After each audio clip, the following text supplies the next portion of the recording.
The Rosewood Grand Hotel's bridal suite consultation room was exactly as I remembered it. Floor-to-ceiling windows overlooking the harbor, crystal chandeliers catching the afternoon light, and soft classical music playing through invisible speakers. I'd designed this room myself 3 years ago when I purchased the property. My sister Victoria sat across from the wedding coordinator, her fiancé Brandon beside her, both of them radiating the kind of confidence that comes from never being told no. Mom sat at the head of the table like she was chairing a board meeting, her designer handbag placed prominently on the glossy mahogany surface. I sat in the corner chair they'd designated for me, the one furthest from the table. The courtesy invite chair, Victoria had called it when she texted me about this appointment. So the ballroom can accommodate up to 400 guests, Amanda, the wedding coordinator, explained. The package includes full catering, premium bar service, your choice of floral arrangements from our preferred vendors, and a dedicated event staff of 20. It's perfect, Victoria breathed, squeezing Brandon's hand. This is exactly what I envisioned. How much? Mom asked, always practical. Amanda smiled professionally. For a Saturday evening in June with the full premium package, the total comes to $480,000. I kept my expression neutral.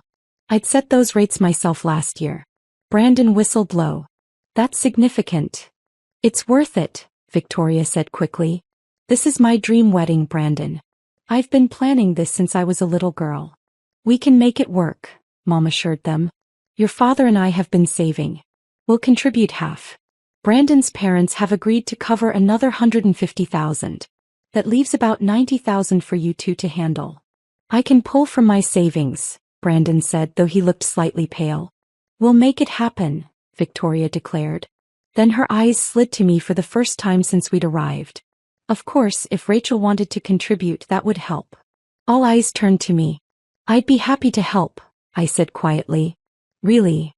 Victoria's eyebrows rose.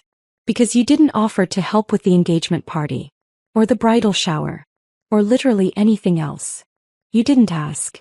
I shouldn't have to ask. You're my sister. You should want to help. I nodded slowly. I'll cover the entire venue cost. The room went silent. The entire cost? Mom repeated. $480,000. I'll pay for the hotel venue package.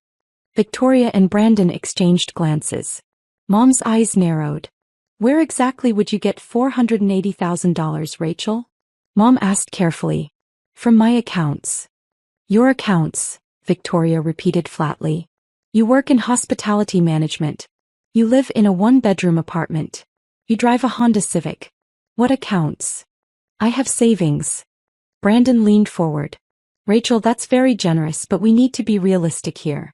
That's $500,000. That's not normal savings. Where would that money come from? Does it matter? Yes, it matters, Victoria snapped. I'm not taking money from whatever weird situation you've gotten yourself into. What weird situation? I don't know. That's the point. You're offering $500,000 out of nowhere. Normal people don't have that kind of money lying around. Especially not people who work basic hotel jobs. I don't work a basic hotel job. You're a hospitality coordinator or whatever, Mom said dismissively. That's middle management at best. There's no way you have legitimate access to that kind of money. The implication hung heavy in the air. You think I got the money illegally? I asked calmly. I think it's suspicious, Victoria said. And I think if you actually had $500,000, you wouldn't be living in a tiny apartment and driving a car from 2015. Maybe I'm financially responsible. Or maybe something strange is going on, Mom said firmly. And we don't want any part of it. Victoria's wedding needs to be perfect and legitimate.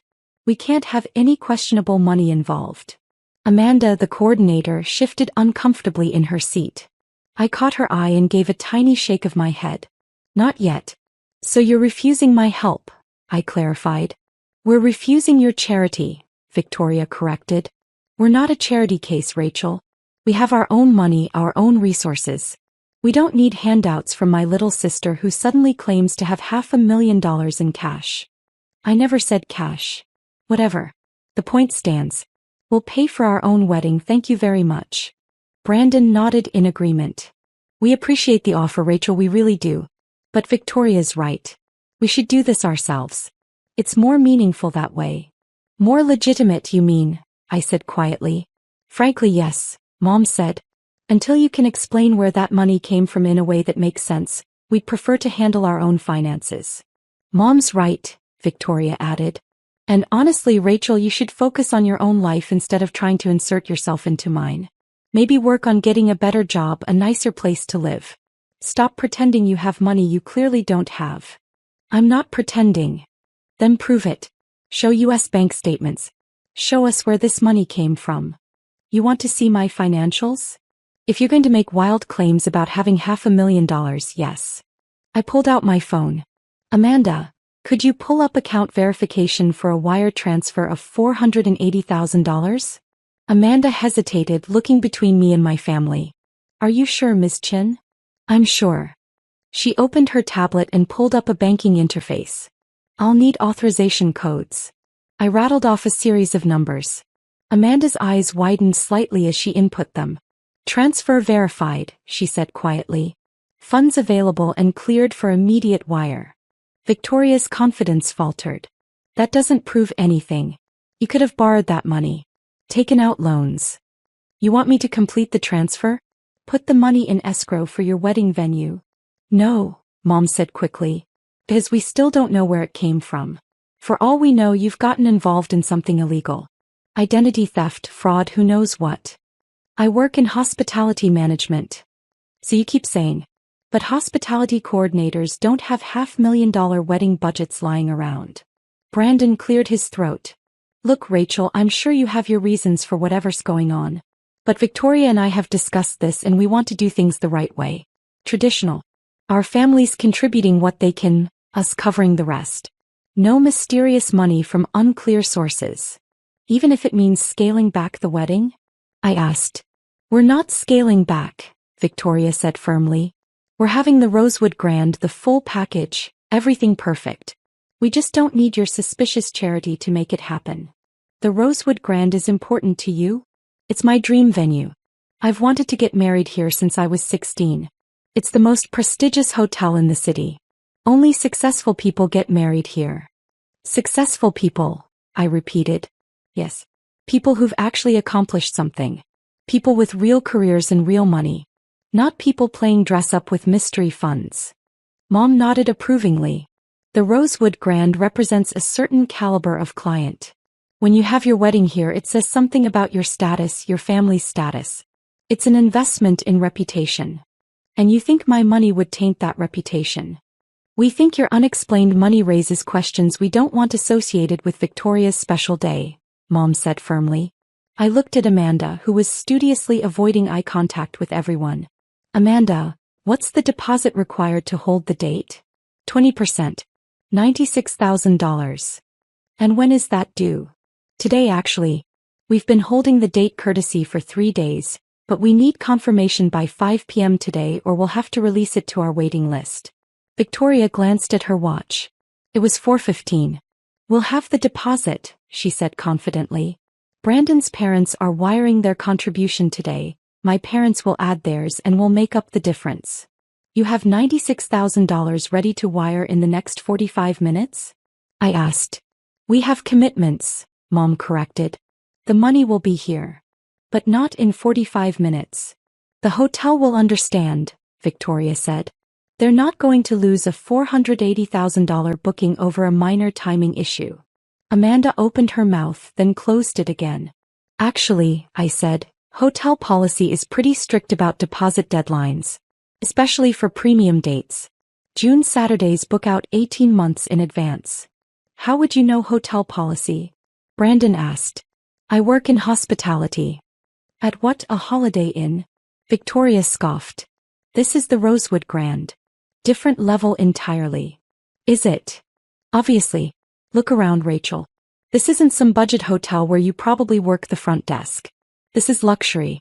Prestige. Standards. Standards you're about to miss the deadline for. Mom's jaw tightened. Amanda, surely we can work something out. We're good for the money. Our families are well established, financially solid. We just need a small extension on the deposit deadline. Amanda looked genuinely uncomfortable now. I would need to check with management. Then check, Victoria demanded. Call your manager. Explain that the Mitchell-Young wedding is worth $500,000 and we just need 24 more hours to coordinate the deposits. I'll make a call. Amanda stood and stepped out of the room, her tablet clutched to her chest. As soon as she was gone, Victoria turned to me. This is your fault. My fault.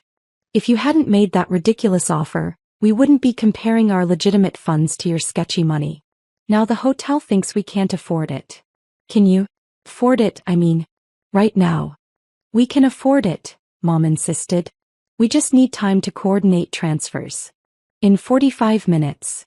Stop saying that, Victoria snapped. We know what time it is. We know the deadline. We'll make it work. How? That's not your concern. You've made it very clear you think we can't handle this ourselves. Well, watch us. Brandon pulled out his phone. I'll call my parents. See if they can expedite their wire. He stepped away, speaking in low, urgent tones. Mom did the same, calling my father about moving money between accounts. Victoria stared at me across the table. You're enjoying this. Enjoying what? Watching us scramble. Judging us.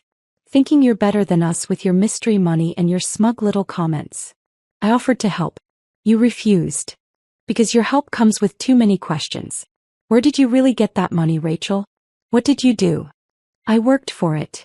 Doing what? You're a hospitality coordinator. I've looked up salaries. You make maybe $50,000 a year, maybe 60 if you're lucky. There's no way you saved $500,000 from that. Maybe I'm good at investing. In what? You don't talk about investments. You don't talk about anything. You show up to family dinners in jeans and sneakers. You drive that ancient car. You live in an apartment building Mom won't even visit because the neighborhood is questionable. Nothing about you says $500,000 savings. Maybe I prefer to keep my finances private. Or maybe you don't have any finances to discuss and this is all some weird power play. Offering money you don't have just to make us feel small. Before I could respond, Brandon returned. My parents can't wire until tomorrow. Their bank has a cutoff time for large transfers and we missed it.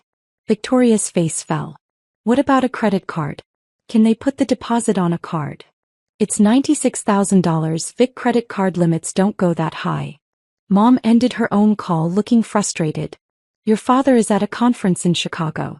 He can't access our investment accounts remotely. He's trying to authorize me, but it's going to take time. How much time? Tomorrow at the earliest. The room fell silent except for the classical music still playing softly. Call the manager back, Victoria said. Tell her we need that extension. Offer to pay extra. Whatever it takes. Victoria, Brandon said gently, maybe we should look at other dates.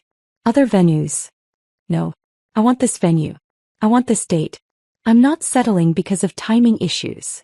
It might be our only option. Then we'll figure something out. She looked at me again and I saw the calculation in her eyes. She was considering it. Considering taking my money despite everything she'd said. Don't, I said quietly. Don't what? Don't ask me again. You made your position clear. My money is suspicious. Taking it would taint your reputation. Remember, things have changed. Nothing has changed except you're realizing you can't actually afford this venue on your own. Mom stood up sharply. We can afford it. We simply need time. Time you don't have. Then we'll find another venue, Victoria said, but her voice cracked. There are other hotels. Are there? Other hotels that represent your caliber? Your status? Your success? Stop it, Rachel. I'm just repeating what you said. The Rosewood Grand is for successful people. People with real careers and real money. Not, how did you put it? People playing dress up. Brandon put his hand on Victoria's arm. Vic, maybe we should listen to what other venues have available. The door opened and Amanda returned, but she wasn't alone. Behind her was Michael Torres, the hotel's general manager. I'd hired him 2.5 years ago after he'd managed the Peninsula Hotel downtown. He was excellent at his job. Michael's eyes found mine immediately and I saw the question there. I gave him a tiny nod. Ms. Mitchell, Mr. Young, he said professionally, addressing Victoria and Brandon. I understand there's a question about the deposit timeline. We need an extension, Mom said immediately. 24 hours. We're good for the money, We just need time to coordinate transfers. I see. And you're planning to book the premium package? 480,000 total. Yes. That's a significant booking. We appreciate your interest in the Rosewood Grand. Victoria relaxed slightly. So you'll give us the extension? I'm afraid I can't do that. The relief drained from her face. What? Our policy on premium dates is very clear. Deposits are required by the deadline or the date goes to the next party on the waiting list. We have 17 couples waiting for June Saturday availability. But we're here. We're committed. We're planning to pay. Tomorrow, Michael said gently. You're planning to pay tomorrow. Our deadline is today. This is ridiculous, Mom snapped. Over one day? You'd lose a $500,000 booking over one day. We wouldn't lose the booking, ma'am. We'd simply offer it to one of the 17 couples who can meet the deposit requirement today. That's terrible customer service, Victoria said, her voice rising. We're sitting here ready to commit and you're going to throw us out over a technicality? It's not a technicality. It's hotel policy. Then change the policy. I don't have the authority to change policy, Ms. Mitchell. Then get someone who does. Get the owner. Get whoever makes these decisions. Michael's eyes flicked to me again, then back to Victoria. The owner is aware of the situation. And what does the owner say? The owner believes that policy exists for a reason. We've found that clients who can't meet deposit deadlines often have similar issues with subsequent payments. It's a red flag. A red flag. Mom's voice was ice. Are you suggesting we're not financially reliable? I'm suggesting that needing an extension on day 3 of a 3-day courtesy hold indicates potential payment issues. This is insulting, Brandon said. We're not some fly-by-night operation. Our families are established, respected. I'm sure you are. But the Rosewood Grand has standards to maintain. Part of those standards is ensuring our clients can meet their financial commitments. We can meet them, Victoria insisted. Tomorrow. We can meet them tomorrow. Which is after the deadline. By one day. Yes. Victoria stood up abruptly, her chair scraping against the hardwood floor. This is absurd. Rachel, tell them. Tell them you'll pay the deposit right now. Wire the money, do whatever, just get us this venue. Everyone looked at me. You rejected my money 20 minutes ago, I said calmly. That was before, she caught herself. Before you realized you actually needed it? We don't need it, Mom said quickly. We're simply trying to resolve a timing issue. If Rachel wants to loan us the deposit temporarily, we'll pay her back tomorrow when our transfer's clear. A loan, I repeated. A family loan. Temporary. We'll repay you immediately. The same money that was suspicious and potentially illegal 30 minutes ago. We were being cautious, Victoria said. That's different from actually needing help. This is just bridging a timing gap. And what about what you said? About me living in a questionable neighborhood? Driving an old car? Working a basic hotel job? I was surprised by your offer. I didn't mean. You meant every word. Silence fell over the room again. Michael cleared his throat. I need a decision. We have other clients waiting. Rachel, please, Victoria said, and there were actual tears in her eyes now. This is my dream wedding. I've wanted this forever. Please don't let your hurt feelings ruin this for me. By hurt feelings. I'm sorry, okay? I'm sorry I questioned your money. I'm sorry I said those things. I was just shocked. But you're my sister. Family helps family. Please. I looked at her, really looked at her. At 28, Victoria had spent her entire life being the successful one, the pretty one, the one everyone praised. I'd been the quiet younger sister, the one who didn't quite measure up. She'd gone to law school, joined a prestigious firm, married the right kind of guy. I'd gone into hospitality and disappeared from family prominence. She genuinely couldn't understand why I wasn't jumping to help her now. Michael, I said quietly. Could you explain to my family what your position is here? I'm the general manager of the Rosewood Grand. And who do you report to? The hotel owner. And who is the hotel owner? He gestured to me. Ms. Rachel Chin. The silence that followed was deafening. Victoria sat down slowly. Brandon's mouth opened but no sound came out. Mom went completely still. I'm sorry, Victoria finally said. What? Rachel Chin is the owner of the Rosewood Grand Hotel, Michael repeated clearly. She purchased the property 3 years ago. I report directly to her. That's impossible, Mom whispered. It's public record. The sale was finalized in March 3 years ago. Purchase price, $42 million. $42 million, Victoria couldn't finish the sentence. Rachel doesn't have $42 million, Mom said, but her voice was uncertain now. She owns 6 hotels, Michael continued. The Rosewood Grand, the Peninsula Downtown, the Harbor View Resort, the Madison Plaza, the Oceanfront Luxury Suites and the Metropolitan Inn. Combined property value, approximately $230 million. Brandon made a strange choking sound. 6 hotels, Victoria repeated numbly. She also owns the property management company that operates all 6 properties, Michael added. Revenue last year was $87 million. Profit margin, 41%. Stop, Mom said. Just stop. Michael looked at me. I nodded and he stepped back. I started small, I said into the silence. Bought a failing bed and breakfast when I was 23. Fixed it up, made it profitable, sold it for double what I paid. Used that money to buy a small hotel. Then another. Then I saw the Rosewood Grand was going on the market and I couldn't resist. The Rosewood Grand is your hotel, Victoria said like she was testing out the words. Has been for 3 years. The hotel where I've dreamed of having my wedding since I was 16. Yes.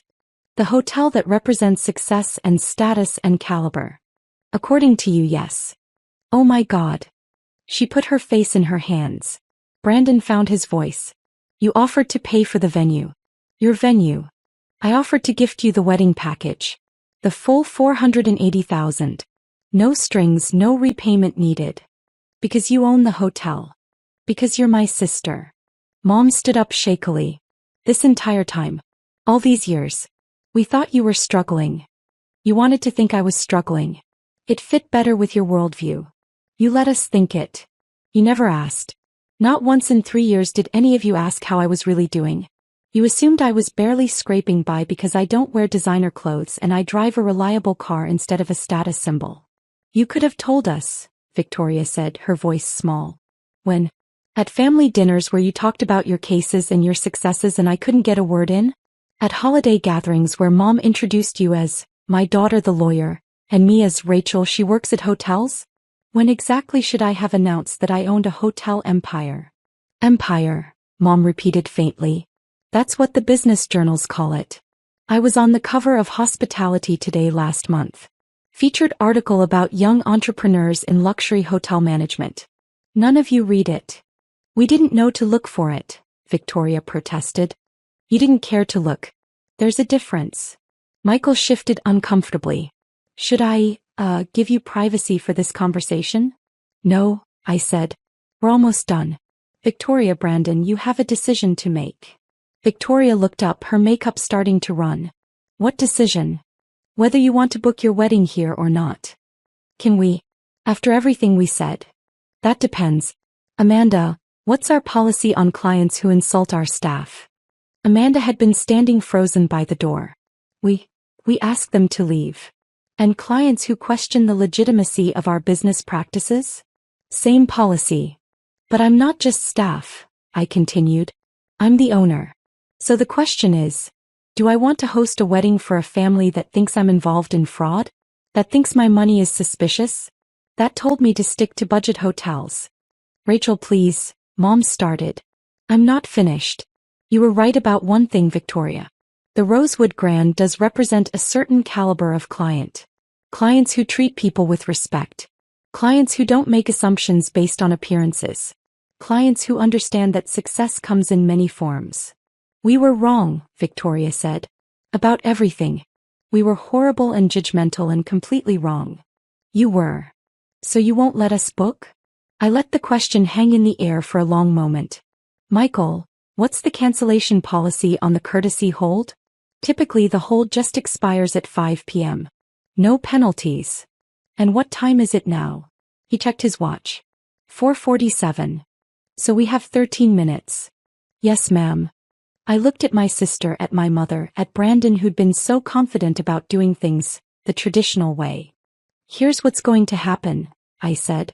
I'm going to offer one more time to gift you the wedding package. Full $480,000. Everything included. My wedding present to my sister. Victoria's breath caught. But there are conditions. What conditions? Mom asked warily. First, you attend weekly family dinners. At my house, which you've never seen because you've never asked to visit. We have real conversations about respect and assumptions. Done, Victoria said immediately. Second, you issue a public apology to the hotel staff. All of them, for implying they work at a budget hotel and questioning their professionalism. Absolutely. Third, you volunteer 20 hours at the hotel over the next 6 months. Front desk, housekeeping, event coordination. You learn what actually goes into running a luxury property. Brandon nodded. We can do that. And fourth, I looked directly at Mom, you stop introducing me as Rachel who works at hotels and start introducing me accurately. As a hotel owner. As a successful businesswoman. As someone who's accomplished something. Mom's eyes filled with tears. I will. I promise. You have until 5 p.m. to decide. That's 13 minutes. We don't need 13 minutes, Victoria said, standing up. We accept. All of it. Every condition. You're sure? Because once we process this booking, you're committed to all of those terms. I'm sure. Rachel, I'm so sorry. For all of it. 4 years of dismissing you. For assuming the worst. For not seeing what was right in front of me. I'm sorry too, Mom added. You built something incredible and instead of celebrating it, we belittled you. That was wrong. Brandon cleared his throat. I barely know you, Rachel, but from what I've seen today, you're remarkable. I'm sorry I went along with the assumptions. That was weak. I looked at Michael. Process the booking. Full premium package. Mark it as a family gift from the owner. Wait, Victoria said. $480,000. That's too much. Even with everything it's a gift. Accept it. I don't deserve it. Probably not. But you're my sister and this is your dream wedding and despite everything I want you to have it. She crossed the room and hugged me, crying into my shoulder. Thank you. Thank you. I'll do better. I promise I'll do better.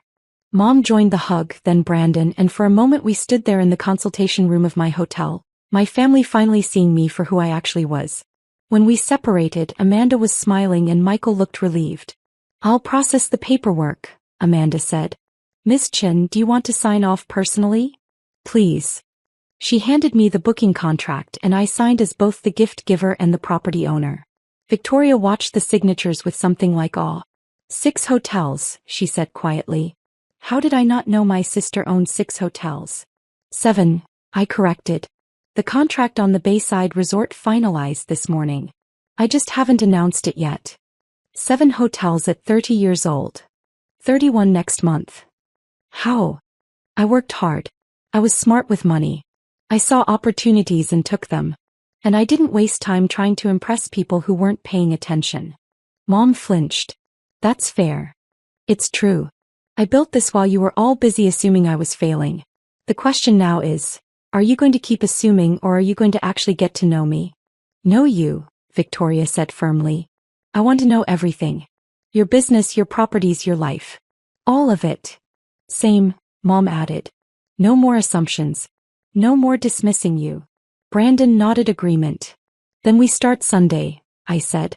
Family dinner at my house. 6 p.m. I'll send the address. What should we bring? Victoria asked. Just yourselves. And maybe leave the assumptions at the door.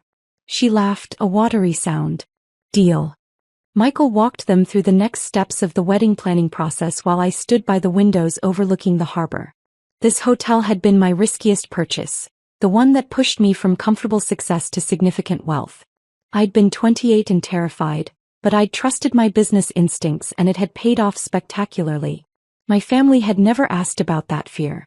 Never asked about the risks I'd taken, the long nights planning and strategizing, the satisfaction of turning struggling properties into thriving businesses. They just assumed I was working a basic job and getting by. But now they knew.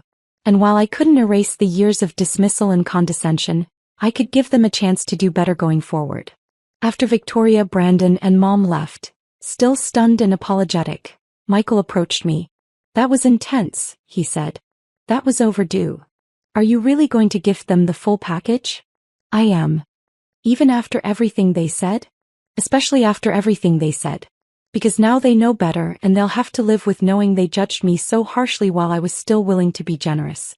That's its own kind of lesson. He smiled. You're devious. I prefer strategic.